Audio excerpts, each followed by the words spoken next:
Mali, palpak. Hindi ko sila makakabutan. Kung ikukumpara mo yung mga tent nila doon, mga pang mayayaman. Kami dito mukha kaming kawawa. Hirap naman nun. Pakainin mo muna ako bago sumagot. Punta na kayo. Diretso na kayo. Iiko na kami. Ayoko sa lahat naghahabol eh. Good morning Bataan. Nandito pa rin tayo ngayon sa Balanga and time check. It's 5:56 in the morning. It's a Saturday. Yes, bagong gising tayo. Meron akong konting problema. Naiwan ako ng mga kaibigan ko. Kasalanan ko naman dahil hindi ako nagising kagad. So, ready na ako. Tinaw, naka-bike attire na ako today. At ito ang bike ko. At susubukan nating habulin ang ating mga kaibigan. So, nag-bike na sila. Hindi ko alam kung anong oras sila umalis. Nag-bike na sila from Balanga papunta sa Bagak. So hahabulin natin sila. Samahan niyo ako dahil kailangan natin silang maunahan.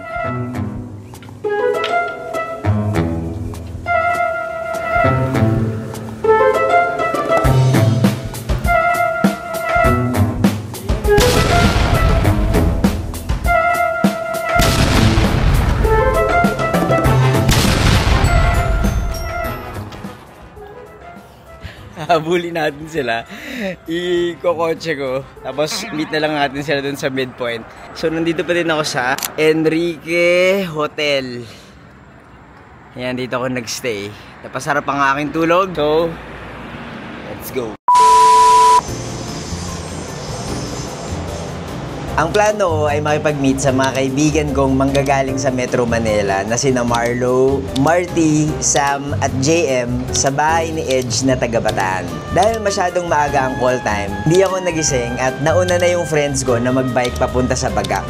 Ang hindi ko alam, kasama pala nila yung ibang mga cyclist na kasali sa Swift Campout. Ito yung bike event ngayong araw na paandar ng isang American cycling brand kung saan libo-libong siklista mula sa iba't ibang parte ng mundo ang magbabike camping.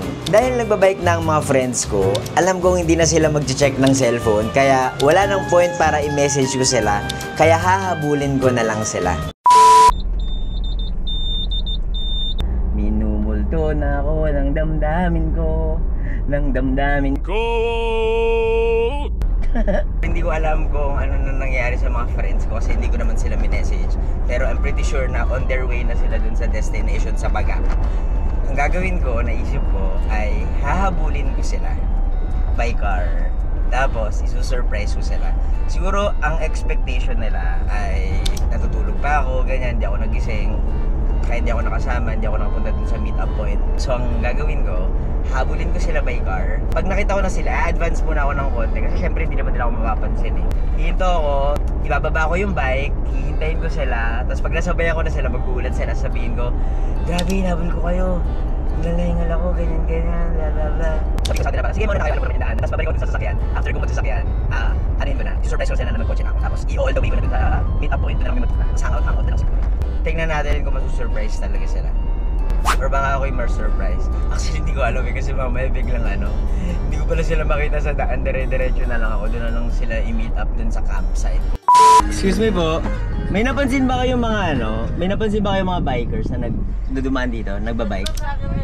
Ha? Ito? May mga napansin mo kayo nagbabike?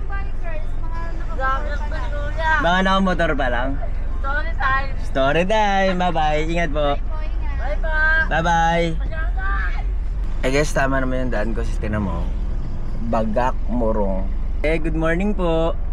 May napansin po kayo mga bikers na dumaan dito kanina? Mga nagbabike? Madami po sila? Parang apat lang? O sige po, salamat. Thank you po. Nakita ko na sila at ang gagawin natin ay mag-park tayo saglit dito.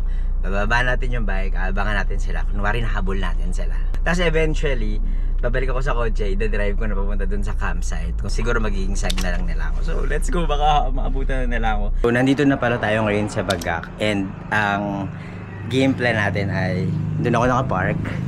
You know, yung pulang kotse na yun. Tapos dyan sila dadaan, makita natin sila. Tapos nandito ako sa may iskinita. nakatago lang ako ng ganyan. Abangan natin sila, tapos hahabulin natin. Sana magawa natin yung plano na to. Ayun na sila, nakita ko na yung mga bike. Ayun na. May ihi pa ako. Ayun na sila. Nakita nyo? Nakita nyo diba ang bike? Ayun. Siguro maya pa. A few moments later. Mali. Balik. Masyado na silang malayo. Mali yun. Mali. Palpak. Hindi ko sila makakabutan.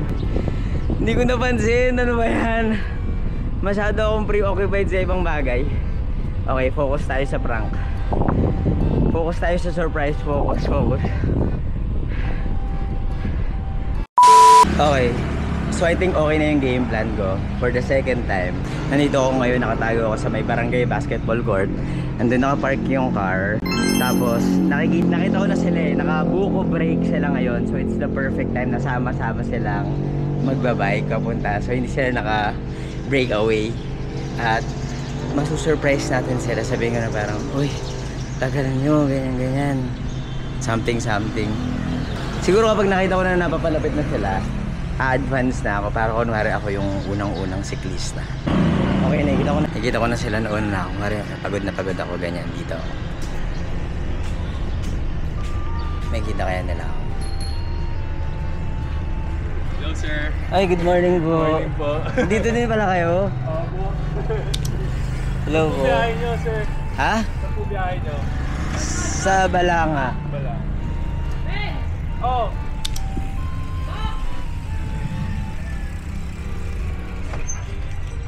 Sige po, sir. Sige. Huwag yung sabihin nakita niyo ako Ay! Ha? Kasama pa nila. Gagi! Vince, sir. Nice to meet you. Hello. What's up? Huwag mo sasabihin nakita niyo ako Hindi ako umabot dun sa meet up namin nila Marlo eh. So sabi ko, sige, wala mauna ako. Nakita niyo, di ba nagpapahinga sila doon? Oo. Tama ba? Nagbubuko juice sila? Oo. Wait, Hindi ka umabot? anong paunahin sila? Hindi, wag na. Hindi, I mean, ako, magradyo ako, pero... Hindi, wag. Isi-surprise ko lang sila. Akala ko magkakasama na. Punta na kayo, diretso na kayo. Liliko na kami. Sige. Dito ba? Dito tayo. Tara, liko tayo. Mali ba? Mali? Oo, mali. Mali kayo. So, nauna na sila? Ayun sila. Liliko na kami, diretso na kayo. Shit, mali pa ako. Ano ba yan? Nakakairis. Mali ba yung ruta ko? Okay, fail yung second plan natin. Plan 3, hahabulin ko sila. Na kunwari, ang palpak. Iba yung na-surprise eh. Ito na naman, maghahabol na naman tayo. Ayoko sa lahat naghahabol eh.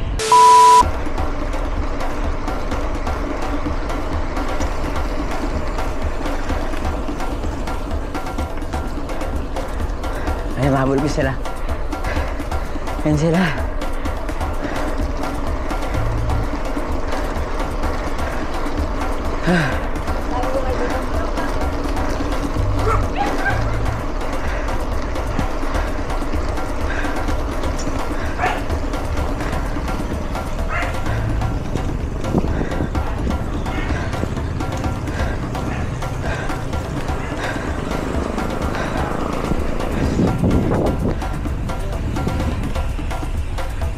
Dito po ba papuntang Bagak?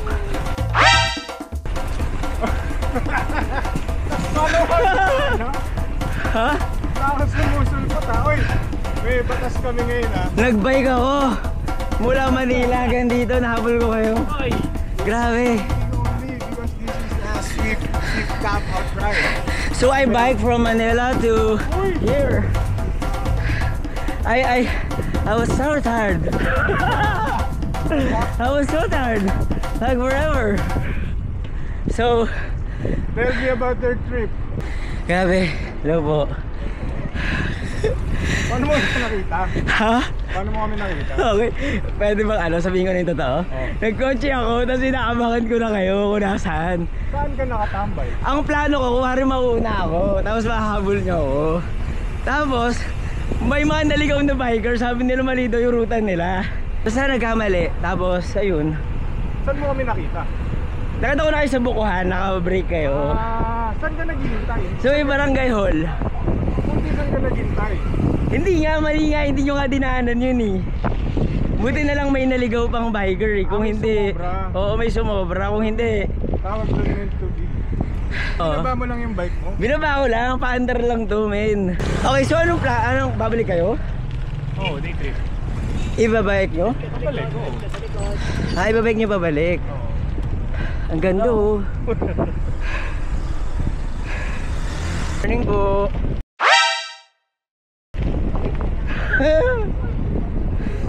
Good morning po. Galing! Ano ba kami nahapon? Binay ko, grabe. Nag-bike ka talaga? Oo. Weh, hindi, seryoso. Pagod na pagod ako men. Humabol ka talaga? Nahabol ko. Oo. Tapos nakapark yung kotse ko doon sa may barangay hall. Hindi na nga iniisip ko yung si Lester kasi tinignan ko wala ka namang message or kahit anong tawag. Kasi parang nagkamali din ako eh. Akala ko magkita kayo dun sa bahay ni Edge. Pumunta ako dun eh. Andun yung, kita ko yung ano nyo. Ang ganda oh. Pwede mo pa kami hatid ni Marty pabalik. Ay pwede, kung gusto nyo. Ay kaya lang sila. Sakay na lang kami sa Montero. At nakahulog ka doon. Mag-ride ka. Tama, mag-ride ka. Sige, ride tayo. So nakita mo kami nung nagbubuko kami. Pangatlong attempt ko na to na, ano, na humabol. Nagpark ako somewhere. Oo. Tapos parang dami ko pang ginawa, ganyan. Hanggang saan, nakalagpas na kayo. So inabol ko kayo sa pangalawa. Nakita ko naka-break kayo sa bukuhan. Oo. Sabi ko, pwede to. Maabot ko yan. Oo. So tambay-tambay ako. Tapos yun pala, liligo kayo sa isang park. Buti may naligaw. Kaya naabot mo pa kami. Kaya nakita ko. Hello. Saan ka nag-park sa bukuhan? Ano pa, medyo ahead pa ng konti. Para kunwari, nauna ako. Magaling ka pala humanting ng mga friends eh. Gagi, isa lang naman yung ruta din eh. Ha? Kasabag. Medyo pala, except dun sa itong liliguan na to. Ano pala Hello. nangyari dun sa bag mo? Yung model na Uniqlo. A few moments later. Okay, bye guys. See you in a bit. Bye bye. Ingat. Bye. Oo, babalik na ako. Bye. Touch naman kami. Bye. Ingat. Marlo, bye. Oo. Oh, gandang umaga. Morning po.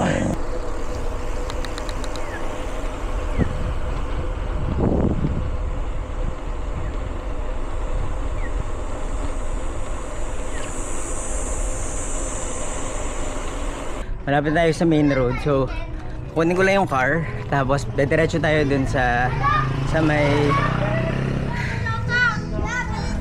Shout out!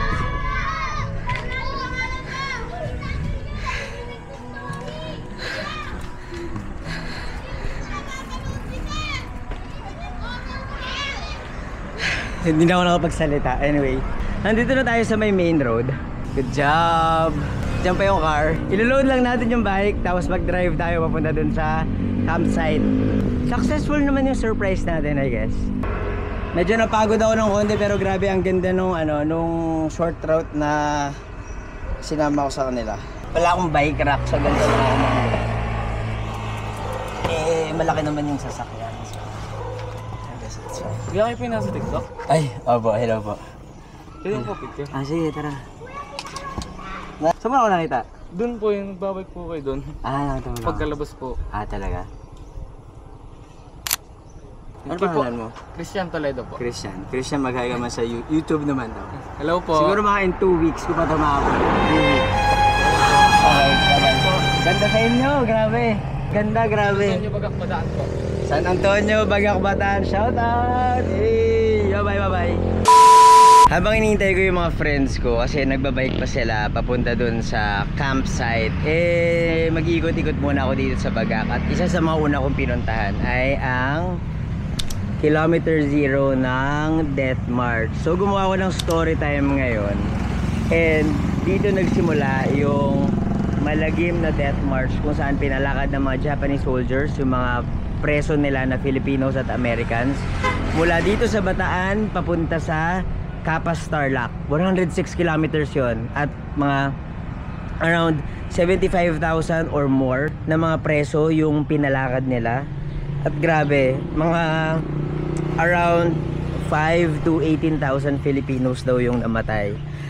Pinalakad nila, hindi nila pinakain ng maayos. So, non-stop, walang ganong pahinga. Ang daming namatay at ang daming nahirapan. Isa sa mga pinakamalagim na nangyari nung digmaan. Panoorin nyo yung TikTok video ko, Facebook reel ko about the death march. Na goosebumps nga ako eh, parang nag-chills ako nung sinusulat ko yung yung story time. Kasi imagine mo 106 kilometers, lalakarin mo yun. So mga naglakad yung mga tao 5 to 10 days. Tapos kapag nagpahinga ka or kapag napagod ka, pag bumagsak ka, papatayin ka ng mga Japanese soldiers. Medyo malala. Nandito naman ako ngayon sa Friendship Tower ng Japan at ng Philippines sa Bagak. Tingnan nyo. Ang laki ng tinayo na tower na to. And ito yung isa sa mga simbolo para magkaroon ng kapayapaan nung nangyari nung World War II. Para sa akin, maganda rin naman na nakikipag-at-least tayo sa mga nakaalitan natin, mga nakaaway natin para makapag-move on tayo. Pero sana hindi natin nakakalimutan yung mga nakaraan. Kasi yung history natin, yung past natin, dito tayo matututo, dito tayo magkakaroon ng character development at mag-improve tayo kung natuto tayo sa kasaysayan at sa history sa mga nagawa sa ating masama man ito o mabuti. It defined us kung sino tayo as a person and as a nation in general. Hindi ko alam kung nasan yung mga kaibigan ko, pero sana soon mag-message na sila, makarating na sila dito sa town proper dahil gusto kong kumain kasama sila. Oh, boom, nakita ko na sila.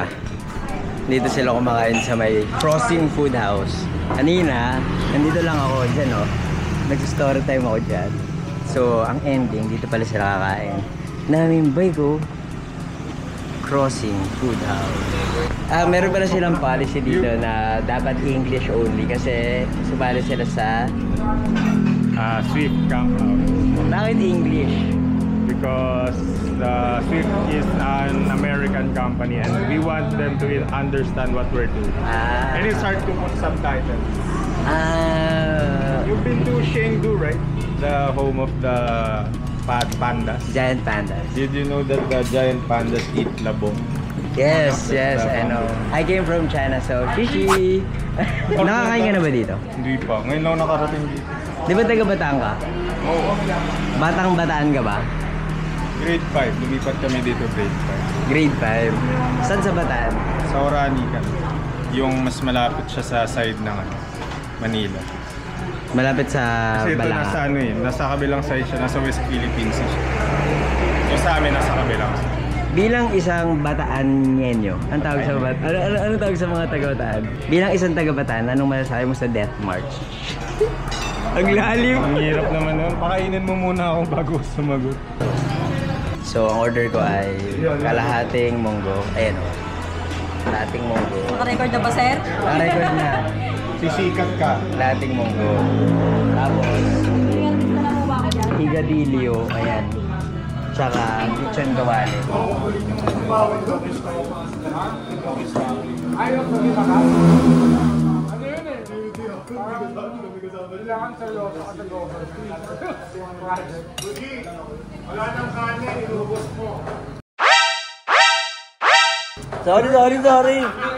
Sorry.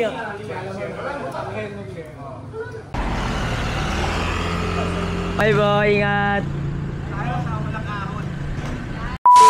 Okay, nandito na kami ngayon sa campsite. Nakalimutan ko na yung pangalan. Ano pangalan nito? Nakapagdagat na ang iba naming friends. Samantalang ako ay wala, nagliliwaliw-liwaliw lang. Gusto kong umidlip kasi wala pa akong tulog. And I think it's success yung ginawa kong surprise sa aking mga friends. Surprise ba yun? Surprise! So surprise ka naman, di ba? Surprise ako na may sasakyan kang dala. Sana ihatid mo namin pa uwi. Shit, teka lang. Saan yung ano ko? Relo ko. Relo ko, teka lang, nawawala ata. Hindi ko lang baka naiwan ko dun sa karinderya. Ay, hindi nandito. Alam mo naman ako, nandito pala sa ano, sa tawag dito, sa aking tote bag. Hello po. Nakalimutan ko yung ano. Makakalimutin kasi ako eh, kaya akala ko nawawala ako yung aking relo. Ganda dito oh. So nice. Uy, pilay siya. Ba't gano'n? Tama ba yung ano ko, pagtawag ko? Pusa yun. Pampusa yun? Ano dapat? Ah, gano'n. May aso ka, di mo alam. Ang tawag ko sa aso ko, ano eh, baby! O pare ng baby ko. Baby ko na Hindi sinasabi mong kanta ni ano, Skastakli. kay Zainab. Oo. Siya si Zainab. Di ba may anak na sila no? Oo. Yung alam mo may kanta rin siya doon. Oo. Yung ano?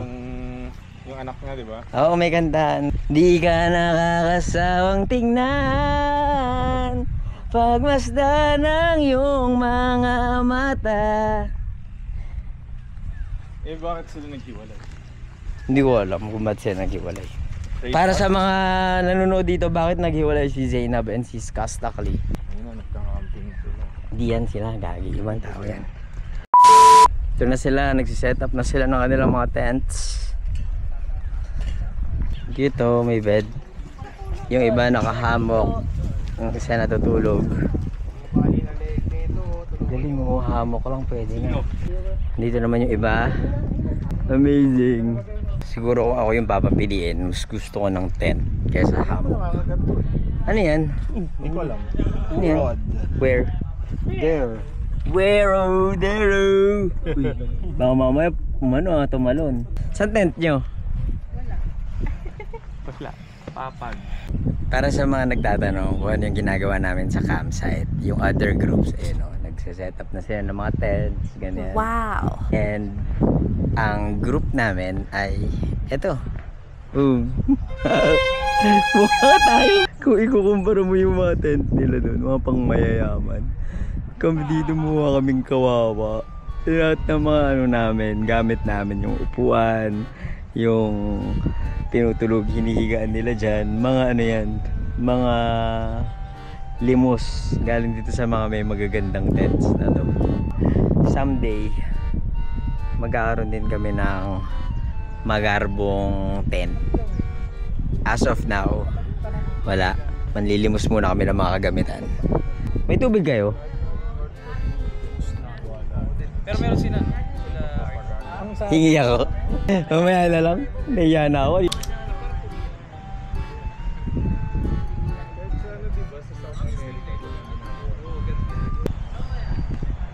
Hindi na makalaya. Hinahanap mo ko bawat gabi.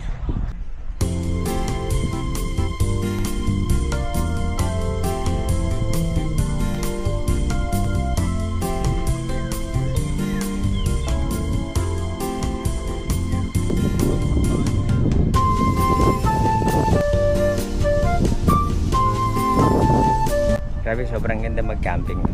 Enjoy talaga ako sa mga ganitong bagay. Sobrang prepared sila, may mga lutuan sila. Eh tayo, anong gawa na? Anong ano natin? Ganyan. Ito lang yung baon namin, yung kamay namin na humihingi sa lahat. Ito pala si Boodle Daddy.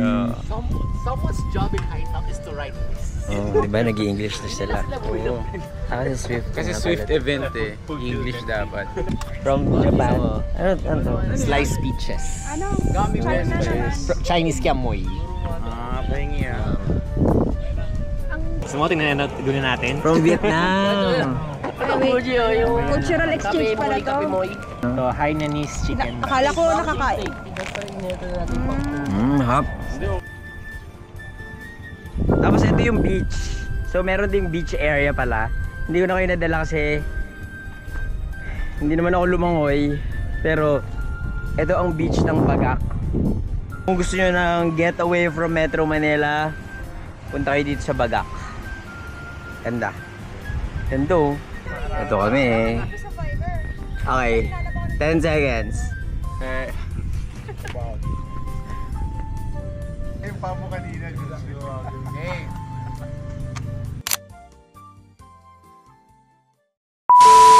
Babalik na kami ng Balanga. Samantalang iba naming mga kasama dito ay mag-overnight. Sila yung magka-camping. Pero kami, wala.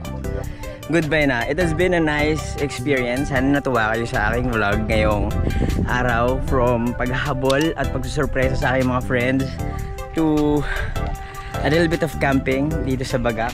Ako nga pala si Buji at mahilig ako mag-storytime. Kung di pa kayo nakasubscribe, mag-subscribe na kayo. Maraming salamat and see you on my next vlog. Bye! Marty! Gambit mo!